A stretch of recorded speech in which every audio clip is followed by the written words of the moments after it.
I'm the mom of a recovering addict, and we've been through opioids to heroin to meth and guardianship of their children who are now 15 and 10. And so we've seen them grow up and had to find help for ourselves because our friends just didn't understand. So I'm going to talk a little bit about what that journey was like, and one thing that moms can do that can help them heal. The Addiction Podcast, Point of No Return, sponsored by Narconon Ojai. Hello, and welcome to the Addiction Podcast, Point of No Return. My name is Joni Siegel, and this is episode number 182.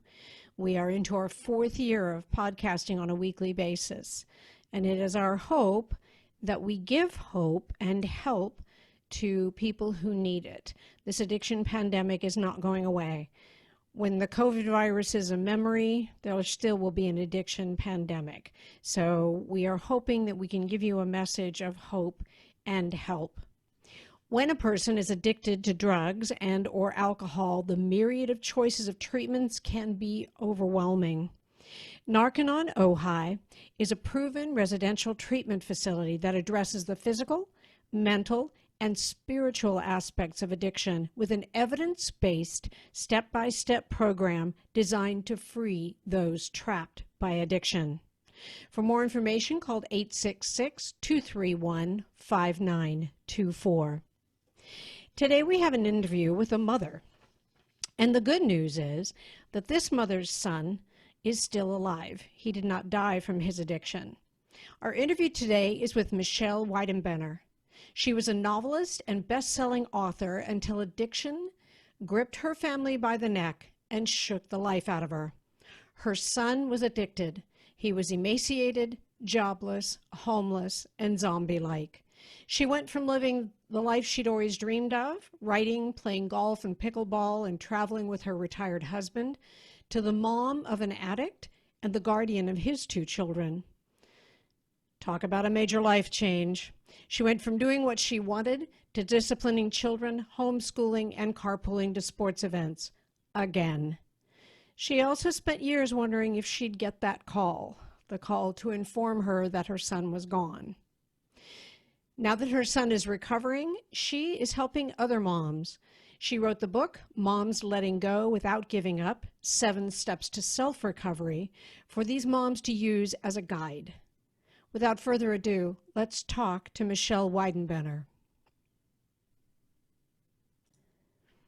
Michelle, thank you so much for taking the time to talk to us today. I'm super excited to have you on the podcast. Thanks for having me. It's totally my pleasure. Awesome. Now, you have kind of a different story. Typically, when I'm talking to most of the interviews we do are with recovered addicts. And so I ask them, how did they get started with drugs? But you have a different story because, in fact, you aren't the addict. Your son is the addict. So what happened with him? How did that come about? Well, I think initially he's 39 next week. So it's been a long journey. But initially, as a teenager, we used to just think, oh, he's just partying, it's just a stage, he'll grow out of it. Always made him take responsibility for his actions, but I don't know how, it just, over the years, he got married and then had an injury, so he got on opioids and found, wow, I can really do a lot of this drug. And so after detoxing from that, then it was heroin, then it was meth. But he's about 20 months into recovery now. So Wow. He and his wife, they were both, it's been a really long journey. Yeah. Now, did she have an injury as well, or was she into some other kind of addiction? How did that, or were they, how did that come about? It's always hard to know where their point was, but for her, I think she suffered some childhood trauma and maybe had alcohol issues early on, And again, I think that we just thought, oh, they're just young, they're partying. But then she became more depressed, couldn't wake up in the morning, couldn't get the kids to school, couldn't remember things. And so then we started noticing more and more of a problem. So I see. So your son is 20 months sober, which is quite an accomplishment. I've had people with different lengths of sobriety, but it's one day at a time, and that is an accomplishment. So tell him from me, well done. Oh, that's so nice of you to say that. Yes, thank you. Well, it's not easy. That's one thing I know. I'm not a former addict, but I know from all of the people that I've spoken to, it's not easy, and you take it one day at a time. And I think when you deal with a mental health disorder too, so often there's a dual diagnosis. So you're battling with two separate things, and both are such stigma related that nobody really wants to admit that there's other issues because they're embarrassed or the family doesn't want them to talk about it. And so then, it becomes even more difficult to get well and stay well. But I feel like both of, our son and his wife are really committed now. They're slowly transitioning and seeing their children. The girls spent the weekend with them this weekend. It was the first time in so long. So it was their daughters are 10 and 15, and we've had guardianship of them for, I don't know, about 3 years, but they've been in and out of our lives at different times during different crises, right? Right. So. Right. So your son and his wife are still married, so that's good. Yeah. Okay. Yeah. And, your story is one that we don't hear very often but we've talked about it a lot, and that is the effect on the family when someone is addicted. Because you ended up with kids again. Yeah. Yeah. And you think, oh, great, we just worked and we're going to retire. We're going to have this great life. And then it's like, wait a minute, now we have to, early on when Addie, the youngest, she was 2, and she learned how to walk with us for a couple months. They've just been in and out of our lives. And so you go through the toilet training and then the preschool and the school. And now I've got the oldest one driving and e-learning. And we tried to go to Florida one year. Well, we did go to Florida one year and homeschool them because we were like, you know what? We're not going to stay here in the winter. We're going to go to Florida. So you just kind of, you just look at your life and you're like, wow, I never expected this. But, and I say this to all parents, is that you always finding the gratitude and the blessings is what keeps you going. It's like what keeps you out of being stuck in the mud. And I know, like, I love that, the point of no return from your podcast. And I think about that for moms or any parents of addicted loved ones. Like, what is that moment where you think, I am not going to enable, I'm not going to give them excuses, I'm not going to make excuses? When is that? And for me, I can only speak from a mom's point of view. My point of no return was when I would lay awake at night and think that they were dead. I would hear a siren. I would jump at every text. My heart was always racing.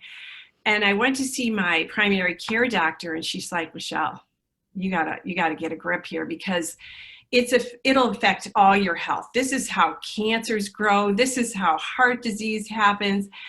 And, but when you're in it as a mom, you just want to do everything for your child, but yet it's counterintuitive to addiction. You have to let go, right? You have to detach with love and knowing it's kind of like, well, wait a minute, aren't those two words so different? Like, how can I let go but still love, right?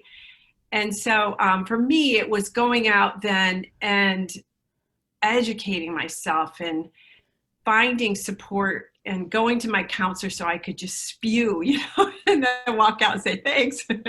Yeah, But because we can't change them, we can only change our responses to them. that's right. And so that's for me. And at that point, they were just emaciated. They looked like they were going to die any minute. And they had kids then, like the kids were there. Well, even no. So Okay.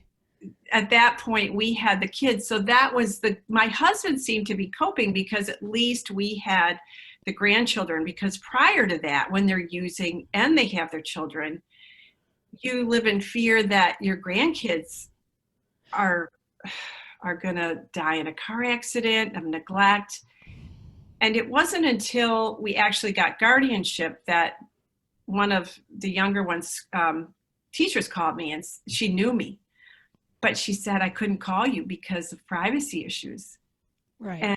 And that, once she knew I had guardianship, she could say I called Child Protective Services, but there was nothing they could do because the child was neglected, not, abused physically. Got it. So that was probably, without putting words in your mouth, I'm thinking that was probably part of your point of no return, is maybe realizing that you were going to have to take responsibility for the kids. Is that accurate? Yeah, at that point, my husband was still employed. He was still working. And I think at that point in my journey, I never thought about my own needs. Like, it was all about being an advocate for them and keeping them safe. It wasn't that I was trying to say, well, you're not parenting your children well. No addict can really parent their children well. No. And when we finally had guardianship, I said to my daughter-in-law, I know this is so hard. I don't expect you to understand yet, but I said, one day you're going to thank me. And she has. Oh, good. But not in that moment. No. No, because I would imagine I would think it was probably a little ugly to go through. Yeah. I'm sorry you had to go through that. And it's just not something that people think about as regards addiction. Like, how does it affect the parents? How does it affect the kids? How does it affect, the grandkids? There's just a lot of different dynamics. Yes. Dynamics. Exactly. But one thing I noticed is, I had a friend locally, and she was on her phone and she was on Find Friends. You know what that is? It's an app that you can go to and you can find your kids, and it's an app so that you can locate anybody who is a part of your family if they are on your app. So this mother had a 25-year-old son in Chicago working, and he was well-adjusted, never had any addiction issues. And she said, I just look every night on my phone on Find Friends to make sure he's safe in his apartment. And I thought, wow, really? And I thought about moms, because I try to minister to these moms too, moms of addicts. And we try not to do that so that we can separate our life and be who God created us to be, instead of always worrying about where they are, because we aren't in control of that. And so the point I'm making is that oftentimes, I feel like moms of addicted loved ones are so scrutinized, like, well, quit enabling, quit making excuses, you just make it worse. But I think moms just, by, I guess, maternal instincts, do these things. It doesn't matter if they're addicted or not. This mom who had her son on Find Friends, my goodness, I'd be like, woohoo, he is in great shape. Like, why are you worrying about that? But I just think a lot of moms have difficulty letting go. But I agree with you. And I love the title of your book, Moms Letting Go Without Giving Up. And I think that's that fine line. We had a mom on, way back early on in the podcast, and she did not she didn't see that her son was addicted. Her husband did, but they contacted a mentoring group. You've heard of Learn to Cope? I have not. Okay, it's Learn, the number 2, Cope, and they are simply a mentoring organization. And so they contacted this group, and they said to her, "You're enabling your son, and until you stop enabling him, he's not going to get better." You are listening to the Addiction Podcast, Point of No Return. For more information on the podcast, or to reach out if you have a story you would like to share with us, go to our Facebook page by the same name, or you can email us at theaddictionpodcast@yahoo.com, or go to our website, theaddictionpodcast.com, or call us at 727-314-7080. And please remember to subscribe to our podcast wherever you listen to podcasts and give us a 5-star review. For more information on our sponsor, Narconon Ojai, visit their website at narcononojai.org. That's NARCONONOJAI.org. Or call 1-866-231-5924. That's 1-866-231-5924. Sometimes, the hardest thing about getting someone into recovery is getting them to agree to treatment. Bobby Newman, a certified drug counselor with 30 years experience and an over 85% success rate as an interventionist, has created a series of 12 videos that you can use right now to learn every step to get your loved one to agree to treatment. Call 1-833-918-0008 today and say the word podcast to get a 10% discount. Or go to newmaninterventions.com and type in the word podcast for a 10% discount. This service comes with a free 1-hour consultation with Bobby. And I just think it's that fine line. And I want you to talk more about that, about what does it mean to let go and not give up? What does it mean? How do you explain that to moms? Well, I sit in a space where if moms are so obsessed and consumed with worrying and paying attention to all the chaos and being a part of that and playing their role in that, they can't embrace who they are and what their passions are. And so it kind of stymies them into this growth and or stymies them so they can't grow and they can't. I'm like, well, if more moms can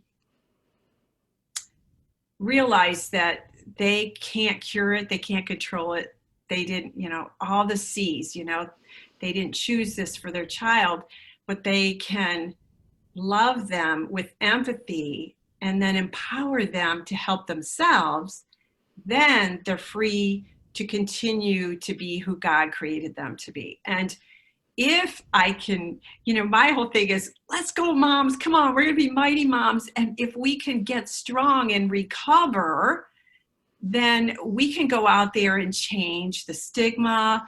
We can do things in our communities to bring awareness, to help others. There's so many different pieces of the addiction cycle and the problem, the epidemic, that I just feel like if we can get healthy, then we can make a difference. I think that's huge. I think you make a super duper good point there, that so often moms can get so wrapped up in what's going on with their kids that you have to stand back. I mean, even in the case of addiction, you have to stand back. You can't be with them 24/7. You can't, be in their ear and tell them 24/7, don't take that next pill, don't do that next shooting up. You can't do that. And I would just imagine, because one of the things you said in what I wrote, or I'm sorry, what I printed off of your email and off the internet, is that you said if moms can recover, their addicted children will notice the difference. And I think that that's true, because I think oftentimes there is for the addicted person as well. There's a lot of guilt wrapped up in that on what they're doing to their loved ones. And I think, anyway, that may sound a little bit convoluted, but it makes sense to me. And probably because you're a mother, right? Yeah, exactly. But I don't know if this is a good time to tell you something. I wanted to share something because one of the things I think that can help moms heal, and dads too, but I sit in the space because I'm a mom, that I just kind of approach it from that's kind of my space. I'm comfortable there because I think a lot of dads and just handle it differently. Not that it's wrong, it's just different. But one of the things that can really help moms is to talk to recovering addicts, because if she can go to them and say, what did your mom do that you loved while you were using? Or was there anything that your mom didn't do, right? And I went to I think like 5, 7 recovering addicts, and I asked them the question, if you had died in active addiction, what would you want your mom to know? Like what? And I'm always curious because they're on the other side. They're not, when they're in active addiction, their brains are so diseased that they're illogical. All their logic is upside down. It's lethal logic is what I call it. And so they don't make sense. And you can't try to reason with somebody in active addiction. But once they're on the other side, they can tell you. And so many times they'll say, well, it was the day my mom said no to no more this or no more that I finally realized that I was the only one in control of my destiny, of my future, and that it was up to me. And so, but I don't know, can I read a few of these? Yes, please. So, because I think they're healing. So, again, the question was, if you had died in active addiction, what would you want your mom to know? One man said, I wish I would have gotten help sooner. I'm sorry, it wasn't your fault, Mom. There was nothing you could have done. This was my stubbornness to not get help sooner. I love you. Please know I'm in a better place. This isn't goodbye. It's see you later in a place where there is no such thing as addiction. So, yeah, I get a little emotional reading. Yeah. One woman said, it wasn't your fault, Mom. You couldn't have saved me. And I'm sorry I wasn't strong enough to save myself or ask for the help that could have saved me. Please don't remember me as that person I was then. That wasn't me. This young lady said, I know my mom had planned my funeral and it broke my heart when I heard that. She heard that after she was clean. Wow. She said, well, while I was using, I prayed every night that I would die. I wanted to be put out of my misery. I know my mom said that she was at peace with the thought of me dying because she knew since I was saved that I would go to heaven, and she would laugh at Satan because he thought he had me, but he only did here on earth, because if I was going to die, I would have been God's. So that's something, I guess, that could comfort some parents. But if I were to die, and if I could say anything, I'd want my mom to know that it's not her fault I turned out this way, and that I never stopped loving her and wanting to be a good child in her eyes. Let's see. Those are hard to hear, but I'm hoping that if we have moms who are listening, that they can get that, because I think that those messages are important. But keep going. This one is good because I want to talk about something he says in this. He said, so had I died from disease, from addiction, I would want my mom to know that first and foremost, I love her. And I know there was nothing she could have done to prevent me losing my battle. I would want her to know that I'm finally at peace. I'm no longer living a miserable, horrible life. I don't have to suffer through every day anymore. And my death wouldn't have to be useless because my story that she can share could help save someone's life. I would want her to be outspoken, much like she is. I would want her to spread awareness, much like she is. And I would want her to finally be able to sleep at night and find peace because I am no longer suffering.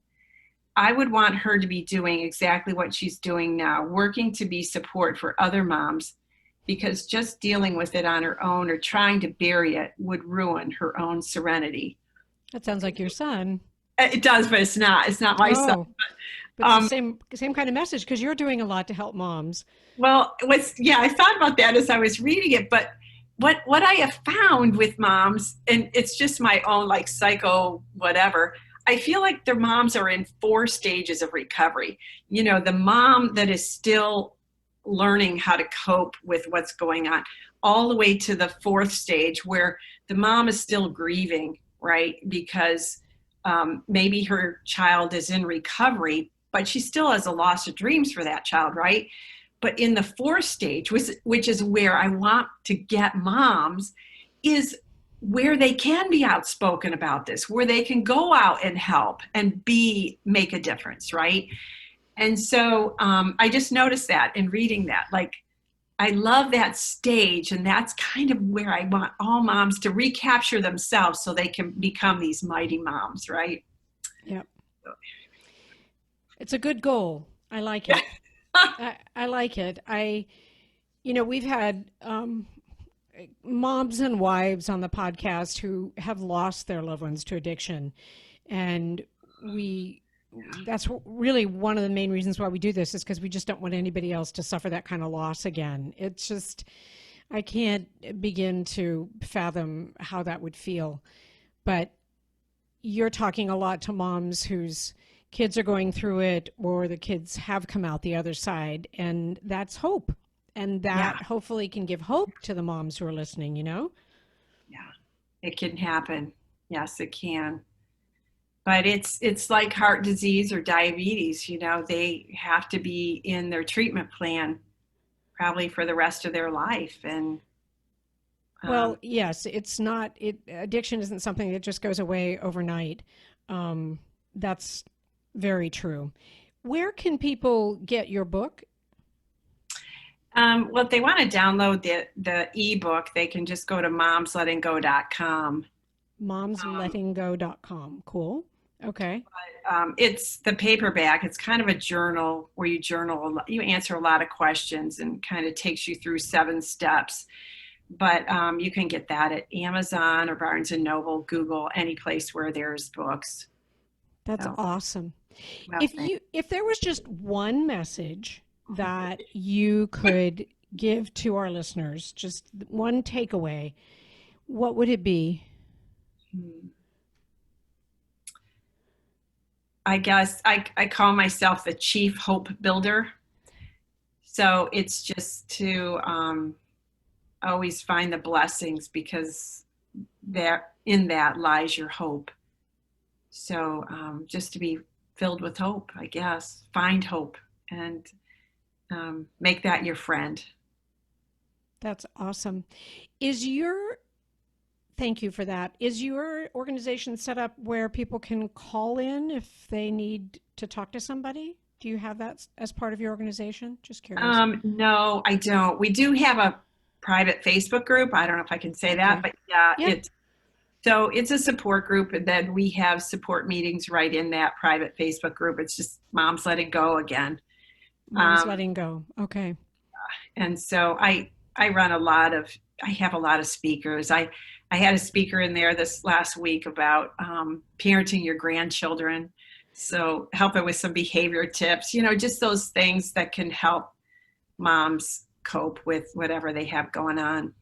Yeah. So, well, I admire you on many levels. I admire you and your husband on, you know, doing the good job that you did with your grandkids. I know that it's not easy. We have 3 grandchildren who just lived with us and their mom for a month.